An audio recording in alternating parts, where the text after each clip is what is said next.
नमस्कार, मैं मुस्कान कनौजिया और आप देख रहे हैं एसीसी न्यूज़ टुडे। उत्तराखंड की धामी सरकार 2.0 के 30 जून यानी आज 100 दिन पूरे हो गए हैं।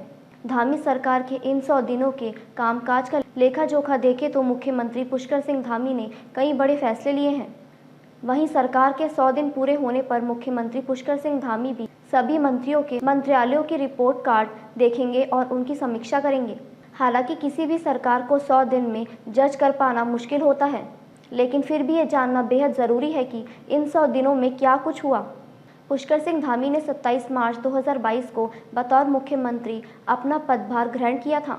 हालांकि उस समय पुष्कर सिंह धामी के लिए मुख्यमंत्री की कुर्सी पर बैठना कांटों भरे ताज से कम नहीं था, क्योंकि मुख्यमंत्री होते हुए भी खटीमा से चुनाव हार गए थे। फिर भी पार्टी ने पुष्कर सिंह धामी पर भरोसा किया और उन्हें मुख्यमंत्री की कुर्सी पर काबिज किया। मुख्यमंत्री की कुर्सी पर बैठते ही सीएम पुष्कर सिंह धामी के सामने सबसे बड़ी चुनौती उपचुनाव जीतकर अपनी सरकार और अपनी लाज बचाना था। पार्टी ने तय किया कि मुख्यमंत्री पुष्कर सिंह धामी को चंपावत से उपचुनाव लड़ाया जाएगा। चंपावत उपचुनाव में न सिर्फ मुख्यमंत्री पुष्कर सिंह धामी ने जीत दर्ज की, बल्कि रिकॉर्ड भी बनाया। अब बात करते हैं मुख्यमंत्री पुष्कर सिंह धामी उन वादों की जो उन्होंने चुनावों में प्रदेश की जनता से किए थे। चंपावत उपचुनाव से पहले ही मुख्यमंत्री पुष्कर सिंह धामी ने जनता को ये मैसेज देने की पूरी कोशिश की थी कि बीजेपी ने मैनिफेस्टो में जिन घोषणाओं का जिक्र किया है, उन पर सरकार ने काम करना शुरू कर दिया है। 100 दिनों के अंदर ही मुख्यमंत्री पुष्कर सिंह धामी ने समान नागरिक संहिता को न केवल कैबिनेट में मंजूरी दी, बल्कि इस पर कमेटी का गठन भी किया। बता दें कि उत्तराखंड विधानसभा चुनाव 2022 से ठीक पहले पुष्कर सिंह धामी ने उत्तराखंड में समान नागरिक संहिता लागू करने की घोषणा की थी। इसके बाद मुख्यमंत्री पुष्कर सिंह धामी ने सरकारी कर्मचारियों का भत्ता बढ़ाया। वहीं समाज कल्याण विभाग से जारी होने वाली पेंशन की राशि भी बढ़ाई गई। इसके साथ ही शिक्षा मित्रों का मानदेय भी 15,000 से बढ़ाकर 25,000 कर दिया गया। इन घोषणाओं को पूरा करके मुख्यमंत्री पुष्कर सिंह धामी ने सबका ध्यान अपनी तरफ खींचा और जनता को मैसेज दिया कि बीजेपी की कटनी और करनी में कोई अंतर नहीं है। इन सभी घोषणाओं के साथ मुख्यमंत्री पुष्कर सिंह धामी ने अपना वो वादा भी पूरा किया जिसमें उन्होंने गरीबी रेखा से नीचे जीवन यापन करने वाले परिवारों को हर साल 3 सिलेंडर देने की बात कही थी। मुख्यमंत्री पुष्कर सिंह धामी की इस घोषणा को भी जल्द ही धरातल पर उतारा जाएगा। इसके साथ ही इन 100 दिनों में मुख्यमंत्री पुष्कर सिंह धामी कई ऐसे फैसले लिए जिसका असर आने वाले दिनों में दिखाई देगा। इन सबसे अलग मुख्यमंत्री पुष्कर सिंह धामी ने एक नज़र भी पेश की है कि उनकी सरकार में भ्रष्टाचार और भ्रष्ट अधिकारी किसी भी कीमत पर बर्दाश्त नहीं किए जाएंगे। अपने 100 दिन के कार्यकाल में धामी सरकार ने आय अधिक संपत्ति के मामले में फंसे आईएएस अधिकारी रामविलास यादव को जेल भेजकर भ्रष्टाचारियों को बड़ा संदेश दिया है। धामी सरकार अपनी कई योजनाओं और घोषणाओं को 100 दिनों के अंदर धरातल पर उतारने में तो कामयाब रही, लेकिन देश की सबसे बड़ी उत्तराखंड चारधाम यात्रा को मैसेज करने में धामी सरकार फेल हो गई। उत्तराखंड चारधाम यात्रा के शुरुआती चरण में जिस तरह से श्रद्धालुओं की मौत हुई, उसने धामी सरकार की किरकिरी करा दी। विपक्ष को भी सरकार पर हमला करने के मौके मिल गए।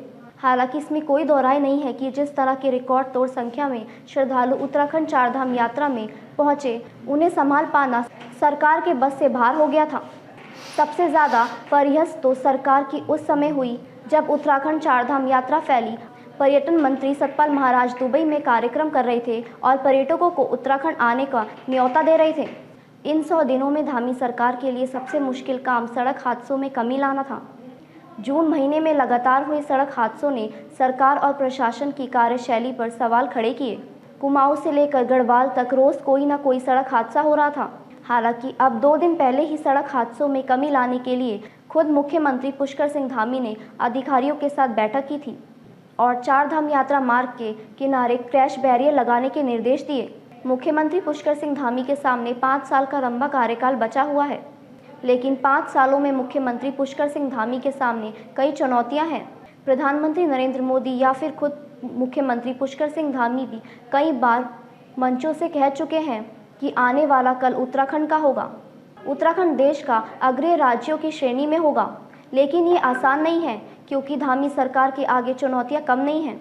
वादों और बातों से अलग हकीकत पर बात की जाए तो उत्तराखंड को अपनी व्यवस्थाएं चलाने के लिए केंद्र की तरफ देखना पड़ रहा है।